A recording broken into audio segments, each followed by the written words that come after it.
మా పీజీలో నేను లెమన్ రైస్ ఎలా చేసుకున్నానో చూద్దామా. ఫస్ట్ అయితే పెనం పెట్టుకొని ఆయిల్ వేసుకోవాలి. ఆయిల్ హీట్ ఎక్కిన తర్వాత శనగగింజలు, శనగబ్యాళ్ళు, సాసవలు, పచ్చిమిర్చి, కరివేపాకు, దంచి పెట్టుకుని తెల్లగడ్డపాయలు వేసుకొని బాగా కలుపుకోవాలి. దీంట్లోనే కొంచెం సాల్ట్, పసుపు కూడా యాడ్ చేసుకోవాలి. ఇక్కడ చేసిన మిస్టేక్ ఏంటి అంటే నేను పసుపు చాలా తక్కువ వేసాను. పసుపు ఇంకొంచెం వేసి ఉంటే నిజంగా చాలా బాగుండేది అనమాట, కలర్ఫుల్గా. తర్వాత దీంట్లో ఇంగువ కూడా వేసుకోవాలి. నా దగ్గర ఇంగువ లేదు, కిచెన్లో కూడా వెతికాను బట్ ఇంగువ కనిపించలేదు, వీళ్ళ దగ్గర కూడా లేదేమో. ఇది వేగిపోయిన తర్వాత దాన్ని పక్కన పెట్టి చల్లారనివ్వాలి. తర్వాత ఒక ప్లేట్లోకి రైస్ తీసుకుని దాంట్లో కొంచెం సాల్ట్, నిమ్మరసం వేసి బాగా కలుపుకోవాలి. ఈ రైస్లోకి మనం రెడీ చేసి పెట్టుకున్న ఆ మసాలాను అంతా వేసి కలుపుకోవాలన్నమాట.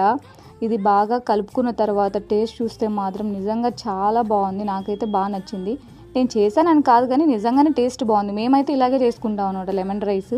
మీరు మా పీజీలో పెట్టే లెమన్ రైస్ చూసారు కదా ఎలా ఉంటుందో. అసలు నాకైతే ఇది టేస్ట్ చాలా బాగా నచ్చింది. మీరు కూడా ఒకసారి ట్రై చేయండి.